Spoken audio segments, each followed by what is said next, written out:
안녕하세요. 계약청계약 공인중개사입니다. 오늘 신탁전세에 대해서 제가 말씀드리려고 나왔습니다. 신탁전세 어떤 거냐면요. 전세 구하시는 분들은 한 번쯤 들어보셨을 거예요. 등기부 등본에 신탁이라는 얘기가 나옵니다.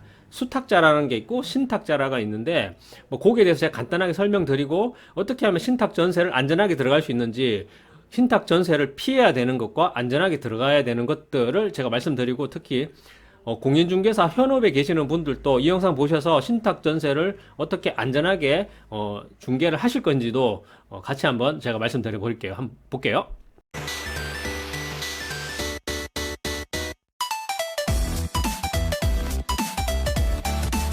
자, 먼저 신탁전세에 대한 개념부터 제가 말씀드리겠습니다. 신탁전세는 여기 보시면 은행이 있습니다. 은행. 자, 집주인이 건물주가 은행에다 돈을 빌리려고 하잖아요. 근데 돈을 빌리려면 나라에서 규제도 많지 않습니까? 뭐 무슨 규제 그리고 특히 여기서 가장 큰 규제는 뭐냐면 소액 임대차 최우선 변제권 때문에 그래요. 소액 임대차 최우선 변제권은 서울시 같은 경우는 지금 5천만 원이 들어갑니다. 그러니까 방빼기라 그러죠. 이 방빼기가 있는데 이 방빼기 때문에 대출을 뭐 많이 받고 싶어도 방빼기를 빼버리면 실적으로 받을 수 있는 금액이 얼마 안 돼요. 그렇기 때문에 은행에서는 당연히 대출을 많이 해주고 싶고 집주인도 대출을 많이 받고 싶고 이 두 분이 합작을 해서 모여서 만드는 게 어떤 거냐면 신탁회사라는 걸 만든 겁니다. 즉 은행에서 신탁회사를 중개를 합니다. 그러니까 집주인과 신탁회사를 은행에서 중개를 해요. 그러니까 중간 다리 역할을 하는 건 은행이에요. 그래서 모든 키는 은행이 가지고 있습니다. 자, 한번 볼게요. 집주인은 돈을 빌리고 싶어 합니다. 그리고 은행은 많은 돈을 빌려주고 싶겠죠, 당연히. 자, 근데 방빼기 때문에 특히 최우선 변제권 있죠. 최우선 변제권은 방단 5천만 원을 방을 뺏게 해줘요. 그러면 내가 2억을 받을 걸 방이 3개 했다 그러면 1억 5천을 빼지는 거야. 그럼 실적으로 내가 대출 받을 수 있는 건 5천밖에 안 되기 때문에 방빼기가 너무나 큰 거예요. 그래서 머리를 싸고 머리를 굴린 게 뭐냐면 신탁회사로 이걸 넘겨버리는 거죠. 자, 신탁회사를 넘겨버리면 어떻게 되냐면 방빼기가 인정이 안 돼요. 왜? 계약 자체가 정상적인 계약이 아니죠. 수탁자랑 계약을 해야 되는데 그러니까 집주인이랑 임차인하고 계약을 하려면은 이거는 사실 신탁회사가 있으면 정상적인 계약이 아닙니다. 자, 법적으로 들어가 버리면 자, 그래서 자, 어떻게 하냐면 자, 은행에서 집주인한테 돈 더 빌리고 싶죠? 그러면 나라 규제가 이런 거 때문에 안 되기 때문에 자, 신탁회사를 끼시면 대출을 많이 나옵니다. 이렇게 얘기해요. 그럼 당연히 집주인 입장에서는 대출을 많이 받겠죠? 자, 그 대신에 집주인분은 신탁회사한테 소유권을 넘겨줘야 됩니다. 오케이, 소유권 넘겨줄게. 그럼 뭐냐? 집주인은 소유권을 넘겨줘요. 그럼 신탁회사가 소유자가 되는 겁니다. 그러니까 집주인은 소유권을 포기하는 거예요. 소유권을 포기. 여기서 문제가 돼요. 집주인은 신탁을 한 그냥 수탁자지 지금 현재로는 집 소유권을 포기한 사람이 이게 내 집이 아닌 거야. 법적으로. 자, 그리고 신탁회사는 돈을 빌려줍니다. 그러니까 은행을 통해서 빌려주겠죠.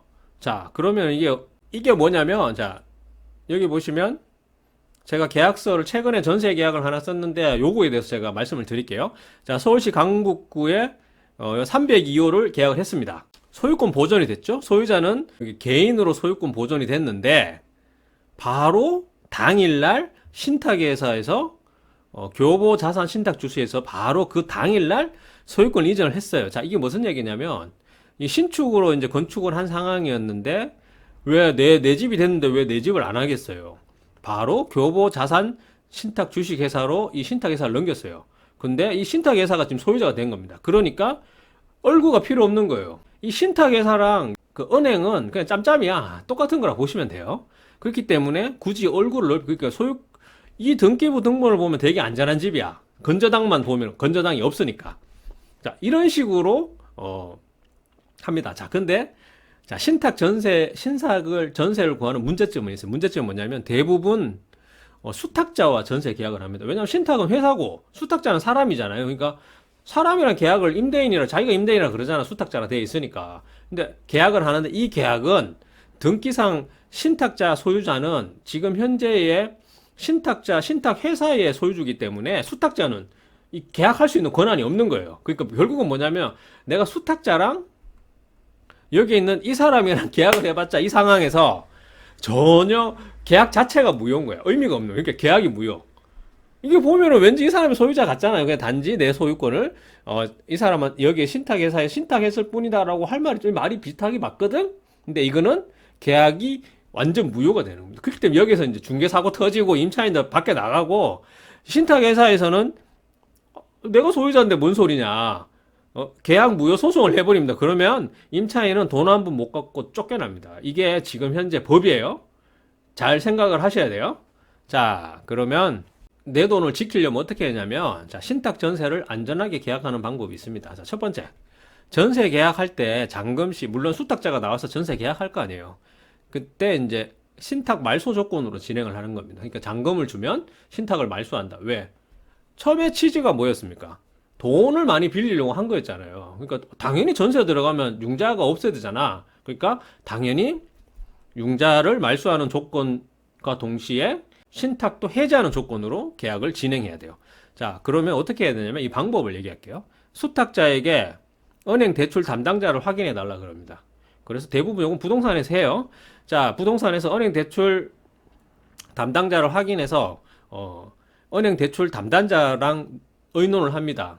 자, 이제 전화해서 무슨 은행의 담당자님 오늘 신탁이 된 이 집을 전세 계약을 하는데 잔금 때 이 신탁 말소 조건, 융자 말소 조건으로 진행을 합니다. 그러면 어떻게 해야 되나요? 라고 이 은행 담당자한테 얘기하면 이 은행 담당자가 그 방법을 얘기해줘요. 대부분 돈이 얼마 들어오면 그 돈은 바로 신탁회사로 인출해서 내서 그 호실은 신탁이 말소될 거다. 이렇게 진행을 합니다.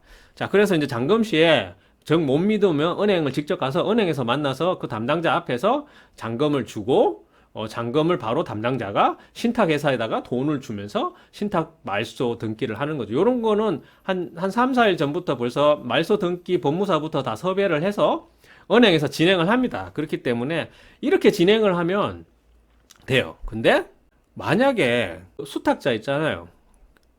이분이 나는 신탁 말소 안 할 건데 그러면 계약하시면 안 돼. 이거는 문제가 되는 겁니다. 이렇게 되면 문제가 이제 복잡해져요. 자, 수탁자랑 계약을 하는데 하면 안 되고 이 신탁회사랑 계약을 해야 되는데 대부분 이 신탁회사는 이 논리로 돈 빌려주는 것 때문에 신탁회사가 생긴 거기 때문에 임대차 계약까지 관여를 안 하려고. 왜 복잡하게 왜 임대차 계약을 관여를 하려고 그래. 그래서 절대 계약을 안 해주려고 그럽니다.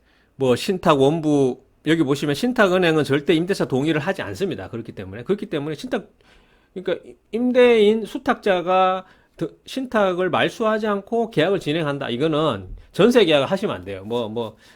이렇게 고시원에 무보증, 보증금 100만 원 이런 것들은 사실 그런 경우를 크게 보증금이 많지가 않기 때문에 하는데 전세는 내 전재산이잖아요. 그게 절대 하시면 안 돼요.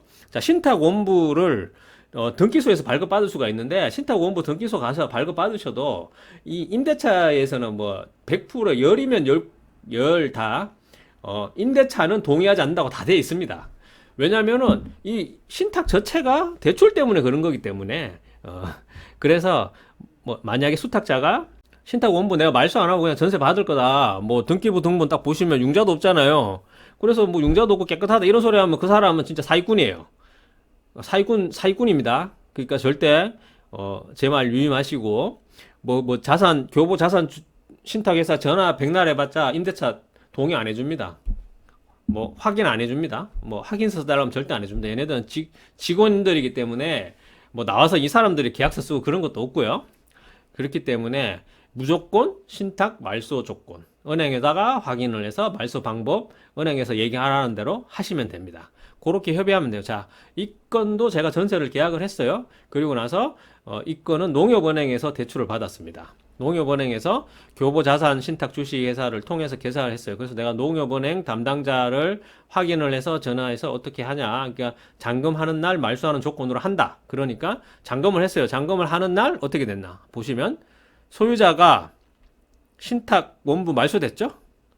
신탁 자산이 귀속이 됐잖아요. 다시 소유자로 넘어가는 겁니다. 자, 소유권 보존을 한과 동시에 당일날 수탁자 교보자산 신탁 주식회사에서 내가 잔금을 내니까 이 302호의 호실에 대해서는 신탁 자산의 귀속으로 이렇게 소유자로 다시 원소유자로 돌아오는 거예요. 이게 이제 정상적인 계약인 겁니다. 그리고 융자도 없죠. 이게 이제 안전한 전세 계약을 진행하는 거다. 이렇게 보시면 됩니다. 그래서 신탁 전세 일단 뭐 위험하다 생각하지 마시고 안전하게 마시면 안전한 전세 계약이 진행이 됩니다. 그리고 한 번 더 넘어가실 거는 꼭 그 담당 은행을 찾아가셔서 통화를 하셔서 은행이랑 잔금 때 말소하는 긴밀한 조건을 의논하시면 충분히 안전하게 전세 계약이 진행되고 별탈 없이 중개도 가능할 것으로 보입니다. 그렇게 내 재산을 지키시길 바라겠습니다. 감사합니다. 계약 전개한 공인중개사입니다.